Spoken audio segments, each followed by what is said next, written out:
She almost kept walking. That's the part nobody talks about. The moment before the choice, when your legs are still moving, your eyes are forward, and some quiet voice inside you says, keep going, it's not your problem. Coretta Webb almost listened to that voice. She had 40 minutes to catch her bus, a casserole dish in her left hand, and 6 years of grief sitting somewhere just behind her sternum. She had every reason to keep walking. She didn't, but I'm getting ahead of myself. Let me tell you about Coretta Webb first. The real Coretta, not the version the world saw when they looked at her. Orvilla Beaumontcross had been working the night shift at St. Agatha's General Hospital in Thunder Bay, Ontario for 11 years when she finally decided to leave. Not quit nursing. Never that. Nursing was the only thing Orvilla had ever known how to do the way other people knew how to breathe. Automatically, completely, without thinking about the mechanics of it. But St. Agatha's had become something she no longer recognized. The budget cuts, the mandatory overtime, the way management had started talking about patients, the way a hardware store talks about inventory. She gave her notice on a Tuesday in early March, just as the last real frost of the season was gripping the city like it had something to prove. Her supervisor, a man named Hartfield, and that's exactly how Orvilla thought of him, just Hartfield, no first name, no warmth, had looked at her the way people look at a stray dog that's wandered into a place it doesn't belong. You sure about this? He'd said. Not we'll be sorry to lose you. Not 11 years, that's something. Just, you sure about this? Yes, she said. I'm sure. She was 51 years old. She had a small house on Vickers Street that she'd bought herself 12 years ago, a daughter in Sudbury who called every Sunday, and hands that had held more dying people than she could count. She was not the kind of woman who made decisions she wasn't sure about. What she hadn't expected, what she genuinely hadn't planned for, was how loud the quiet would be. The first week without a shift to go to, she reorganized her kitchen cupboards twice. She read 3 library books she didn't fully absorb. She drove to the lakefront and sat in her car watching the ice breakup for 2 hours on a Wednesday afternoon, which felt vaguely irresponsible, even though she had nowhere else to be. Her phone rang. Her daughter, Tamsin, calling 3 days early. You okay, Mama? I'm fine, baby. You don't sound fine. I sound exactly like a woman who just reorganized her kitchen cupboards twice. That's what fine sounds like at my age. Tamsin laughed, and Orvilla held on to that sound for the rest of the afternoon. She wasn't depressed. She wants to be clever that, if you ask her now. She was in between. There's a difference. Depression has weight to it, a heaviness that pins you to the mattress. This was different. This was the feeling of standing in a doorway, 1 foot still in the old room, not yet sure what the new one looked like. She'd spent 31 years as a nurse, 20 of them in critical care. She had run codes in hallways when elevators were too slow. She had held the hands of people whose names she would carry with her to her own grave. She had once, memorably, kept a man alive in the parking lot of a Tim Hortons in Nipigon with nothing but her training and the first aid kit she kept in her car, because of course she did. And she had done it so calmly that the other bystanders had thought she worked for the ambulance service. She did not know how to be a person who wasn't needed. That was the thing nobody had warned her about retirement, that the hardest part wouldn't be the boredom. It would be the feeling of being slightly unnecessary in a world that had always needed her. 3 weeks after her last shift at St. Agatha's, her neighbor Lenny from 4 houses down knocked on the door with a bag of blood oranges from his sister's place in Niagara and the information that there was a part-time position at the Lakehead Community Kitchen, a volunteer-run meal program that operated out of a United Church on Simpson Street 3 days a week. They needed someone to manage the food prep and help organize the medical referral list for guests who needed healthcare support. I'm not a social worker, Orvilla said. No, said Lenny, but you're the next best thing, and you've got Tuesdays free. She started the following Tuesday. The kitchen was organized chaos that she found oddly soothing. There were volunteers who didn't know a chef's knife from a paring knife, regulars who showed up at 11 sharp and sat in the same seats every week, and a rotating cast of community members who were in the kind of circumstances that Orvilla recognized from her years in emergency. The slow-motion crisis, where nothing is technically catastrophic yet, and everything is quietly falling apart. She took on more days. Then she started showing up on the off days to fix things that needed fixing. A guest named Ruth Ann, a small, sharp woman in her 60s who'd been coming to the kitchen for 2 years, told her one afternoon, "You got the kind of quiet that makes people feel safe." Orvilla didn't know what to say to that, so she said nothing and refilled Ruth Ann's coffee. By April, she felt like herself again, not the same self, something slightly newer with different edges, but recognizably herself. That was when she met Coretta Webb. Coretta Webb did not look like someone who needed help.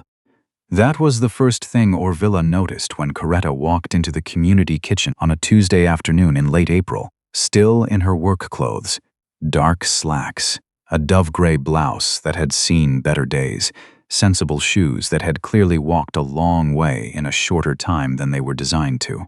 She was somewhere in her late 50s, lean in the way of someone who forgets to eat, rather than someone who chooses not to, with close-cropped silver hair and the kind of posture that takes years to acquire. She stood in the doorway for a moment and looked around the room with careful, measuring eyes. She did not have the look of someone who had been here before. But she didn't have the look of someone who'd walked in by accident, either. Orvilla watched her cross to the sign-in table, sign her name in the guest book with a pen she produced from her own pocket, and then take a seat at the end of a long table near the window. She accepted the bowl of soup that came her way with a brief, real smile and ate it slowly, looking out at Simpson Street, where the last of the April slush was finally giving up and draining away. Orvilla did not approach her right away. She'd learned, in 11 years of nursing and 4 months of kitchen work, that sometimes what a person needed most was to be left alone with their soup.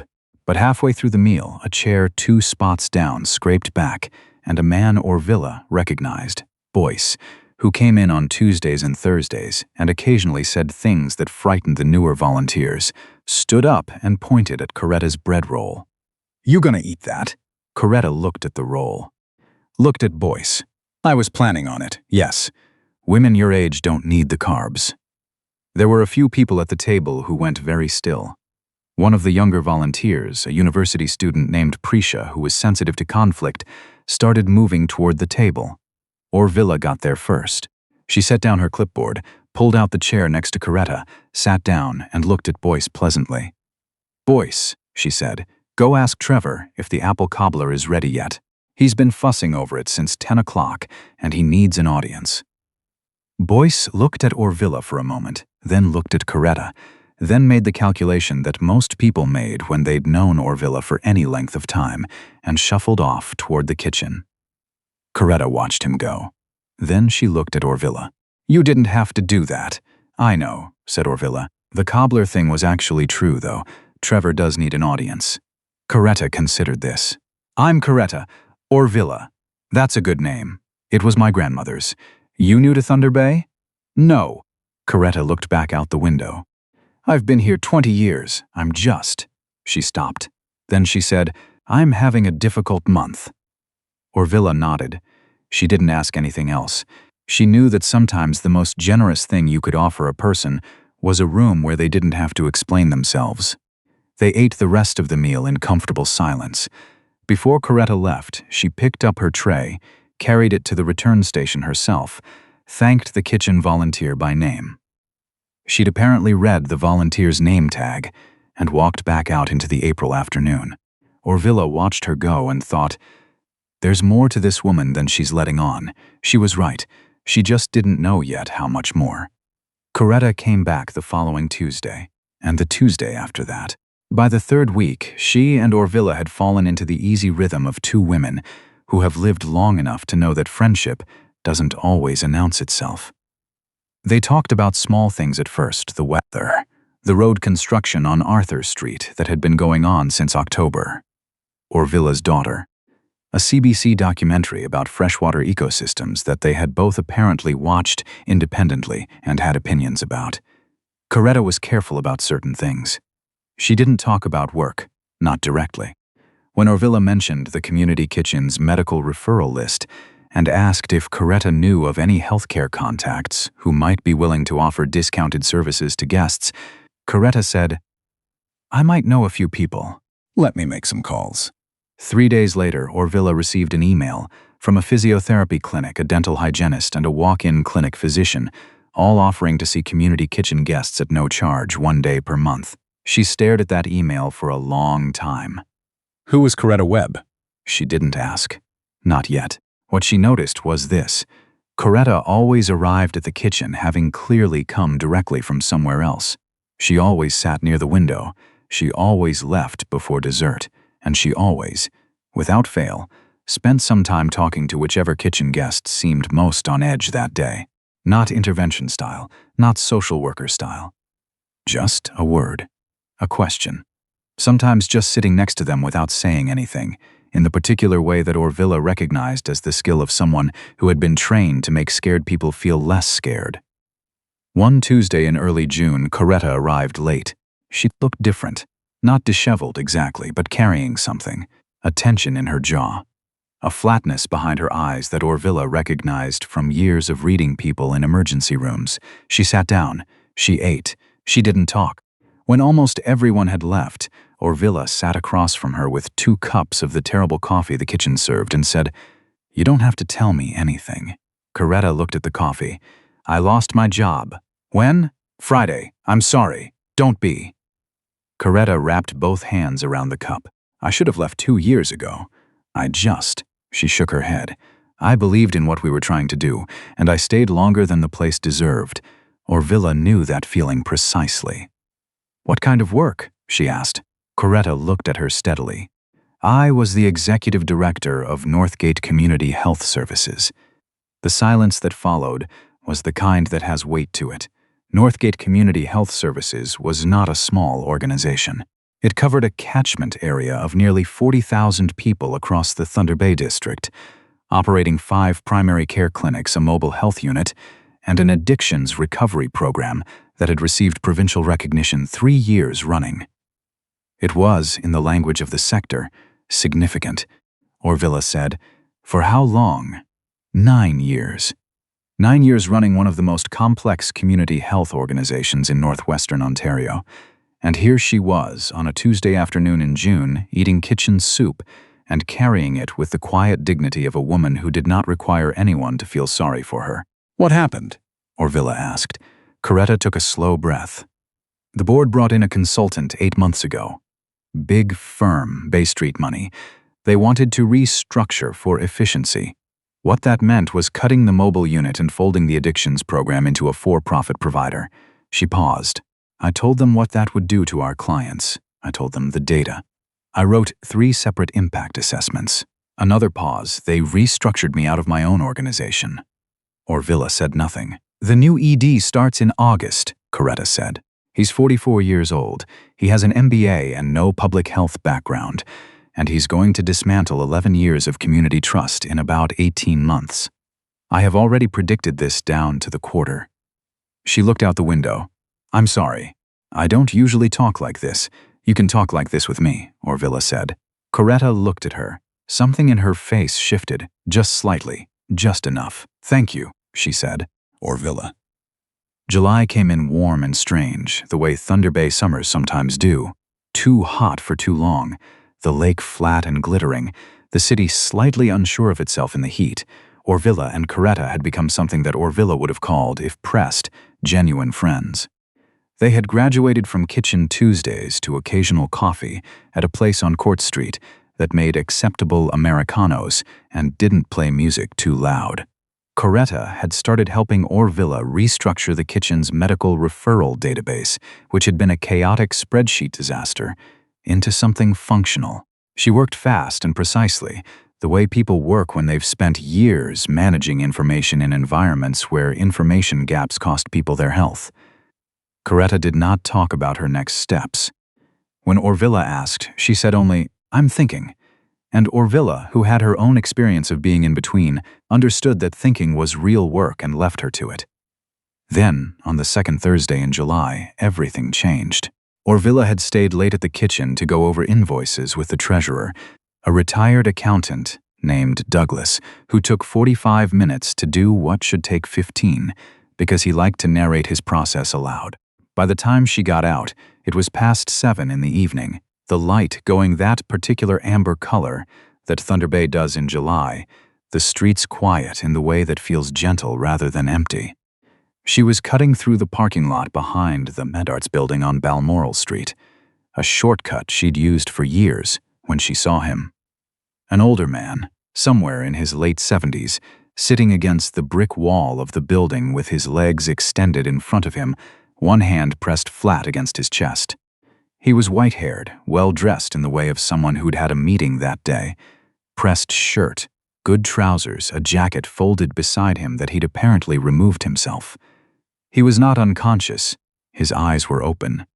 But his color was wrong in a way that Orvilla's body recognized before her brain caught up. She crossed to him in 4 long strides. "Sir." She crouched down, already reading him. Facial pallor, gray-blue at the lips, left hand pressed to sternum. Breathing shallow but present. Diaphoretic, she could see the sheen of sweat on his forehead. "Can you hear me?" He looked at her. His eyes were clear, which was something. "Yes," he said. His voice was thin. "I'm a nurse. My name is Orvilla. I'm going to help you. Can you tell me what you're feeling?" "Pressure," he said. "Here." He pressed his hand harder against his chest, just left of center. "Started about 10 minutes ago. I was walking to my car." He stopped. Swallowed. "I didn't want to sit down, but I had to. You did the right thing." She was already dialing 911 with one hand, her other 2 fingers on his radial pulse, present. Irregular. Not good, but present. "Do you have any heart conditions I should know about?" "Stent," he said. 2019. Any nitro?" He blinked. Then his expression shifted in the way she recognized. He was impressed that she knew to ask. "Jacket," he said. "Inside pocket." She found it, administered it. Kept talking to him in the low, steady voice that she'd spent 30 years developing. The voice that said, "You are not alone in this. I know what I'm doing. Stay with me." She stayed on with the 911 dispatcher, giving vitals and location, watching his color, watching his breathing, one hand on his wrist. She did not leave him. Behind her, she was dimly aware that she'd missed her bus. Her casserole dish, she'd brought leftovers to leave at the kitchen, was sitting on the asphalt 3 feet away. None of it mattered. The paramedics arrived in 8 minutes. In the handoff, she relayed everything: onset, vitals progression, nitro administration, stent history. The lead paramedic gave her a look across the gurney that said, "You're one of us." She nodded. The older man, she still didn't know his name, was loaded into the ambulance. Just before the doors closed, he found her in the fading light and said, "What did you say your name was?" "Orvilla," she said. "Orvilla," he repeated carefully as if he was committing it to memory. Then the doors closed. She stood in the empty parking lot for a moment. The amber light had gone. The evening was cooling. She picked up her casserole dish, called a cab, and went home. She told no one. Coretta called on Saturday. "Are you busy Tuesday?" "I'm always at the kitchen on Tuesday, I know, I mean after." Orvilla said she wasn't. Coretta said she'd explain then, and that was the whole conversation. Tuesday came. The kitchen was busy. The heat had pushed more people inside than usual, and one of the regular volunteers had a family thing, so Orvilla spent most of the afternoon also running serving. By the time the last guest had left and the tables were wiped down, she was tired in the straightforward way she'd learned to appreciate, the tiredness of having been useful. Coretta was waiting for her by the side door with 2 bottles of water and an expression Orvilla couldn't quite read. "Let's walk," Coretta said. They walked east along Simpson, past the park, in the easy silence they'd learned to use like a shared language. "Do you remember?" Coretta said eventually. "The man in the MedArts parking lot last Thursday?" Orvilla stopped walking. Coretta turned to look at her. "How do you know about that?" Orvilla said. "Because," said Coretta, "his name is Ellison Quarry, and he called me on Friday." The name hit Orvilla somewhere she hadn't expected. Ellison Quarry. She knew that name. She just needed a moment to find it. Ellison Quarry had come to Thunder Bay from Halifax in the early 1980s. He had built, over the following 4 decades, a network of community health foundations across Northern Ontario. Not clinics, not government programs, but the connective tissue between them. the funding, the advocacy, the infrastructure. 3 of the 5 original Northgate Community Health Services clinics had been built on Quarry Foundation grants. The mobile health unit, the one that was now being cut, had been his idea back in 2009. He was 81 years old. He had a stent from 2019. He walked to his car alone in a parking lot on a Thursday evening and sat down against a brick wall and pressed his hand to his chest, and she had happened to cut through that parking lot. "He wants to meet you," Coretta said. Orvilla stood on the sidewalk in the early evening and felt the particular disorientation of a woman who has spent her whole life being useful without expecting anything in return suddenly having the return show up. "Why?" she said, though she suspected she knew. "Because he said." Coretta paused, and something moved across her face that might have been emotion but was too controlled to be sure. He said, "She talked to me the way you talk to someone who matters." I haven't been talked to like that in a long time. They met at his foundation's offices on Red River Road on a Thursday morning in late July. The offices were modest in the way of organizations that spent their money on the work rather than on impressing people with the workspace, clean, functional, crowded with files, and the particular organized disorder of somewhere genuinely busy. Ellison Quarry stood when Orvilla walked in. He was tall, even now. White-haired, the color back in his face, wearing the kind of careful attention behind his eyes that she recognized from the parking lot. This was not a man who missed things. "Orvilla," he said. "Mr. Quarry Ellison, please." He gestured to the chairs across from his desk. "Sit down, both of you. I've been looking forward to this." He was not what she'd expected, and she'd known enough about him to have expectations. He was direct without being blunt, warm without performing warmth. When he talked about the work, the foundations, the clinics, the mobile unit, his voice had the particular timbre of someone who had spent 50 years caring about something and had not grown cynical about it. Orvilla found that remarkable. 50 years was a long time to keep caring. He asked her about her nursing career with the genuine interest of someone who understood what it meant. The context, the specific weight of critical care work. "What leaving it costs you?" She answered honestly. She told him about Hartfield and his "You sure about this?" She told him about the kitchen cupboards. She told him about the community kitchen and Ruth Ann's comment about the quiet that makes people feel safe. He listened to all of it. Then he said, "What were you planning to do next?"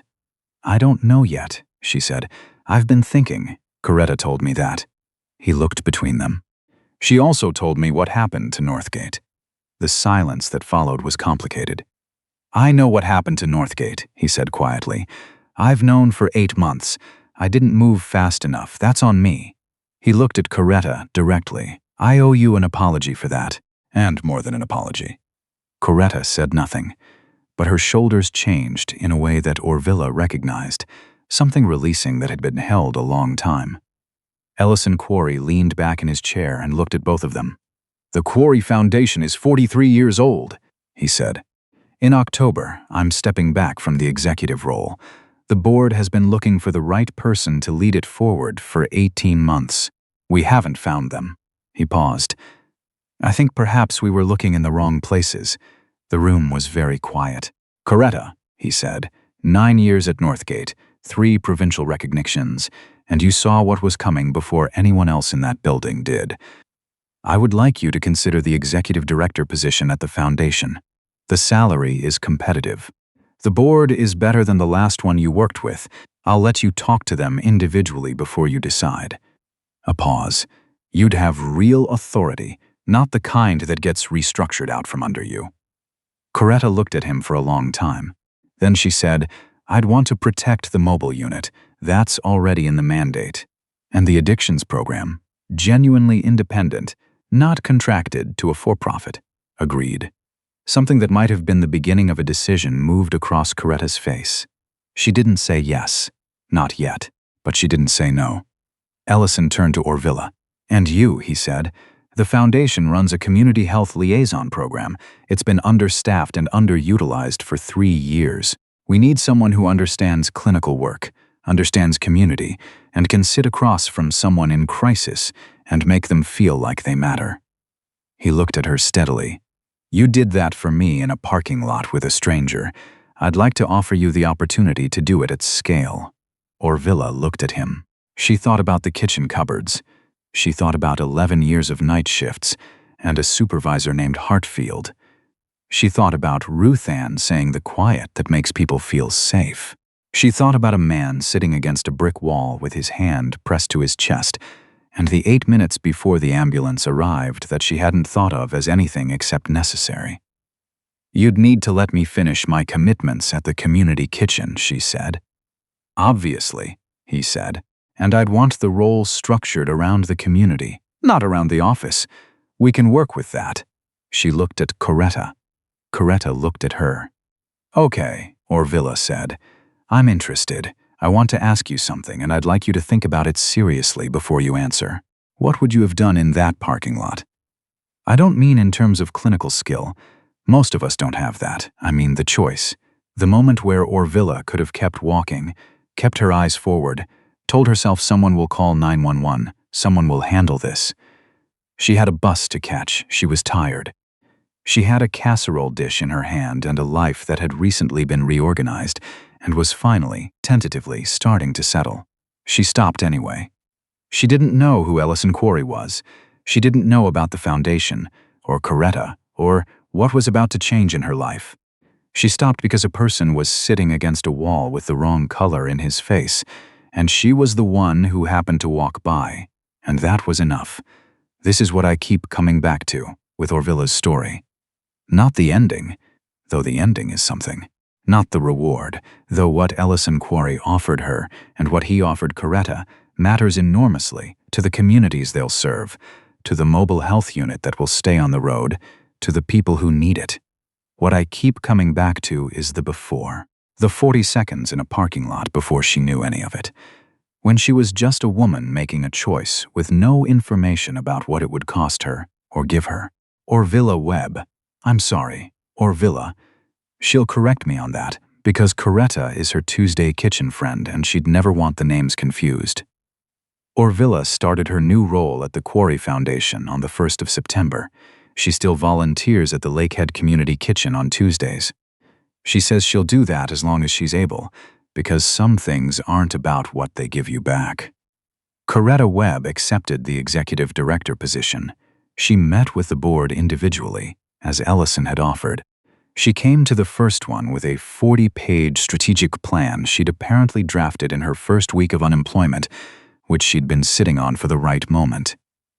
The board member who called Ellison afterward said, "Where has she been?" "Working somewhere that didn't deserve her," Ellison said. "Northgate Community Health Services will face consequences for what it did. The provincial review is already underway. That is a story for another time." And Ellison Quarry, who sat against a brick wall on a Thursday evening and pressed his hand to his chest, and was frightened in the way that 81-year-old men are frightened when their bodies remind them of their limits. He went back to work the following Monday. He told his cardiologist he'd been looked after by the most competent person in Thunder Bay. His cardiologist asked who. He said he didn't know her full story yet, but he was going to. He was right. Here's what I want to leave you with, and it's simple. We don't always know who we're walking past. We don't know the story carried by the woman sitting near the window at the community kitchen. We don't know the life history of the man on the ground in the parking lot. We don't know what's waiting on the other side of the choice to stop. But Orvilla didn't need to know. She just needed to stop. If this story stayed with you, I'd love to know, what's the kindest thing a stranger has ever done for you? Or that you've done for one? Tell me in the comments. And if you haven't subscribed to Whitman Tales yet, this is a good moment. There are more stories coming, and not all of them end the way you'd expect, but all of them are true in the ways that matter. I'll see you in the next one.